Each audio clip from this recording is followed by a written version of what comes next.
அங்க எடுக்காத சங்ஷனை 5% இருக்கிற இந்த தமிழ்நாட்டில் இந்த தென்மாநில ஏன் எடுக்க நினைக்கிறான்? இங்கதான் இடிச்சா போய் ஆட்சியில் இருக்கான். டங்ஸ்டன் என்று உச்சரிக்கவே முதலமைச்சர் மு க ஸ்டாலினுக்கு தெரியாது என்று நாம் தமிழர் கட்சி நிர்வாகி ஒருமையில் வசைபாடி நகைத்துள்ளது அதிர்ச்சியை ஏற்படுத்தியுள்ளது. சட்டம் போட வேண்டியெல்லாம் சட்டம் போட்டுக்கிட்டு இருக்கான், சட்டம் போட வேண்டியெல்லாம் சட்டம் போட்டுக்கிட்டு இருக்கோம். அப்ப எதை செய்யணுமோ அதை செய்ய மறுத்துவிட்டு இப்படி ஒளிவாங்க பிடிச்சு பிடிச்சு கத்தி கத்தி கத்தி பிரயோஜனம் இருக்கா? எங்க அண்ணன் அங்க இருந்து சின்னதாரா கொஞ்சமா பேசி கொடுங்க, கொஞ்சமா என்ன பேசுறதுக்கு அவ்வளவு பேர் இருக்கும். ஆனாலும் என்ன பிரச்சனை? எவ்வளவு தூரம் மண்ணின் மைந்தி மண்ணின் மகள் பேச்சு போறவங்க 95% இருக்கு இந்தியா முழுமைக்கும். அங்க எடுக்காத சங்ஷனை 5% இருக்கிற இந்த தமிழ்நாட்டில் இந்த தென்மாநில ஏன் எடுக்க நினைக்கிறான்? இங்கதான் இடிச்சா போய் ஆட்சியில் இருக்கான். எதுக்கு மண்டை மண்டை ஆட்டுற மங்கடி மண்டை இங்கதான் ஆட்சியில் இருக்காங்க. அவனுக்கு அதை பத்தி கவலை. டங்ஸ்டன் என்னன்னு கேளுங்களேன் ஸ்டாலின்.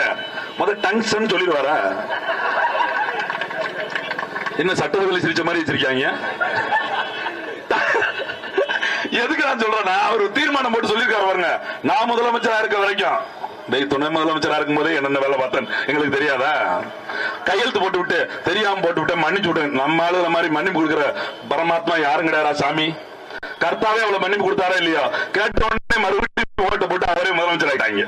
நீங்க யோசிச்சு பாருங்க, இப்படி ஒவ்வொரு முறையும் ஒரு தார்மீக மன்னிப்பு ஒருத்தர் வச்சிருவாங்க.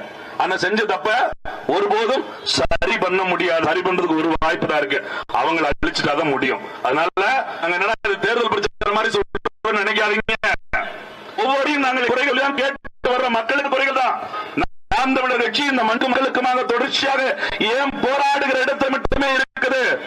மக்களுக்கான தேவைகளுக்காக குரல் கொடுக்கிற கட்சி ஏன் ஆட்சிக்கு வர முடியல? அந்த கேள்வி உங்களுக்கு எழுப்புங்க. 26 விடை தேடுங்க. நான் மறுபடியும் சொல்றேன், அப்படி நாம் தமிழர் கட்சி ஆட்சிக்கு வருகிற போது இப்படி ஒரு ஆர்ப்பாட்டத்தில் திமுக அதிமுக நிக்கவே நிக்காது. தெர தெர சாராய கடை தர தெர தெர சாராய கடை அப்படி ஒரு ஆர்ப்பாட்டத்தில் நிக்கும். எப்படி இவங்க போட்ட தீர்மானம் உங்களுக்கு தெரியல? நாங்க வந்தா சாராய கடை மூடிட்டாங்களா?